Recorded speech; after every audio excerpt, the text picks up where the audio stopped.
اس کے خلاف نبوت کر اور کہہ، خداوند خدا یوں فرماتا ہے کہ دیکھ، میں تیرا مخالف ہوں اے سیدہ،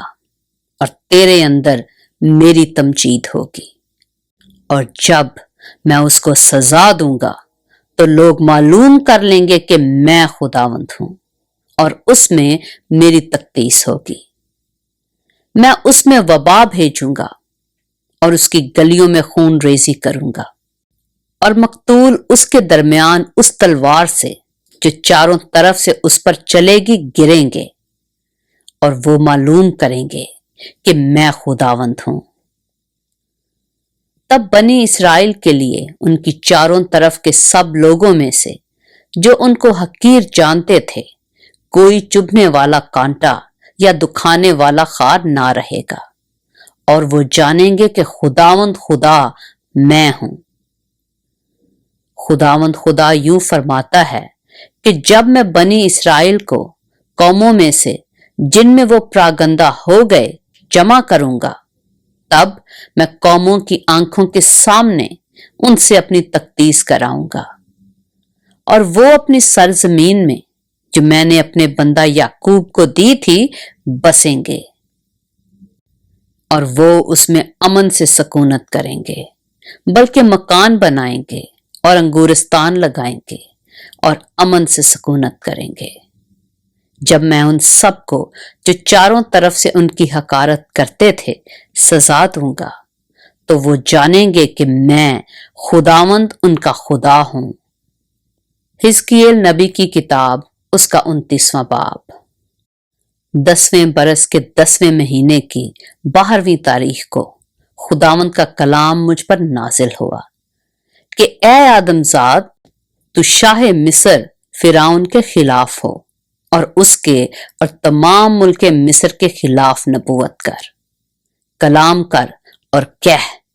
خداوند خدا یوں فرماتا ہے کہ دیکھ دیکھ اے شاہ مصر فرعون، میں تیرا مخالف ہوں، اس بڑے گھڑیال کا جو اپنے دریاؤں میں لیٹ رہتا ہے اور کہتا ہے کہ میرا دریا میرا ہی ہے اور میں نے اسے اپنے لیے بنایا ہے، لیکن میں تیرے جبڑوں میں کانٹے اٹکاؤں گا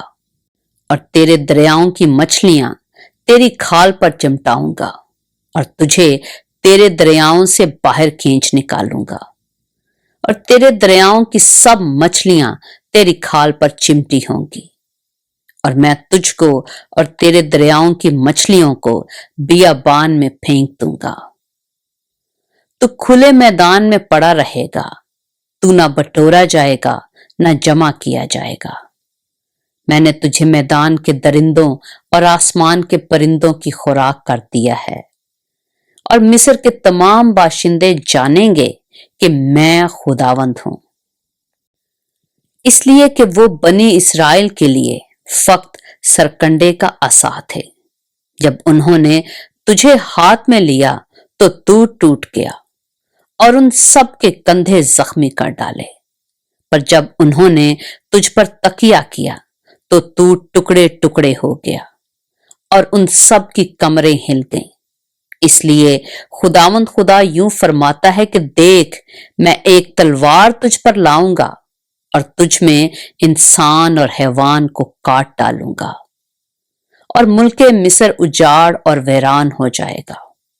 اور وہ جانیں گے کہ میں خداوند ہوں۔ چونکہ اس نے کہا ہے کہ دریا میرا ہی ہے اور میں نے ہی اسے بنایا ہے، اس لیے دیکھ، میں تیرا اور تیرے دریاؤں کا مخالف ہوں، اور ملک مصر کو مجدال سے اسوان بلکہ کوش کی سرحد تک محض ویران اور اجاڑ کر دوں گا۔ کسی انسان کا پاؤں ادھر نہ پڑے گا اور نہ اس میں کسی حیوان کے پاؤں کا گزر ہوگا، کیونکہ وہ 40 برس تک آباد نہ ہوگا۔ اور میں ویران ملکوں کے ساتھ ملک مصر کو ویران کروں گا، اور اجڑے شہروں کے ساتھ اس کے شہر 40 برس تک اجاڑ رہیں گے، اور میں مصریوں کو قوموں میں پراگندہ اور مختلف ممالک میں تتر بتر کروں گا، کیونکہ خداوند خدا یوں فرماتا ہے کہ 40 برس کے آخر میں مصریوں کو ان قوموں کے درمیان سے جہاں وہ پراگندہ ہوئے جمع کروں گا اور میں مصر کے اسیروں کو واپس لاؤں گا اور ان کو فتروس کی زمین ان کے وطن میں واپس پہنچاؤں گا اور وہ وہاں حقیر مملکت ہوں گے۔ یہ مملکت تمام مملکتوں سے زیادہ حقیر ہوگی اور پھر قوموں میں اپنے تئیں بلند نہ کرے گی، کیونکہ میں ان کو پست کروں گا تاکہ پھر قوموں پر حکمرانی نہ کریں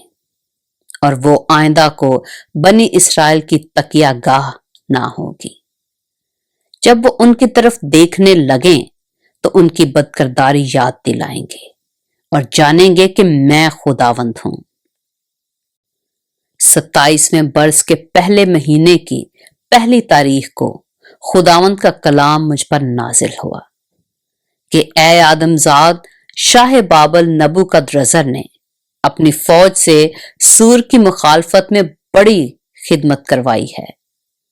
ہر ایک سر بے بال ہو گیا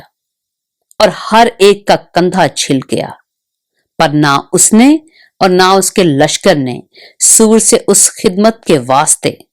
جو اس نے اس کی مخالفت میں کی تھی کچھ اجرت پائی۔ اس لیے خداوند خدا یوں فرماتا ہے کہ دیکھ، میں ملک مصر شاہ بابل نبوکدرزر کے ہاتھ میں کر دوں گا۔ وہ اس کے لوگوں کو پکڑ لے جائے گا اور اس کو لوٹ لے گا اور اس کی غنیمت کو لے لے گا، اور یہ اس کے لشکر کی اجرت ہوگی۔ میں نے ملک مصر اس محنت کے صلہ میں جو اس نے کی اسے دیا، کیونکہ انہوں نے میرے لیے مشقت کھینچی تھی، خداوند خدا فرماتا ہے۔ میں اس وقت اسرائیل کے خاندان کا سینگ اگاؤں گا اور ان کے درمیان تیرا منہ کھولوں گا، اور وہ جانیں گے کہ میں خداوند ہوں۔ پاک کلام کے پڑھے اور سنے جانے پر خداوند کی برکت ہو۔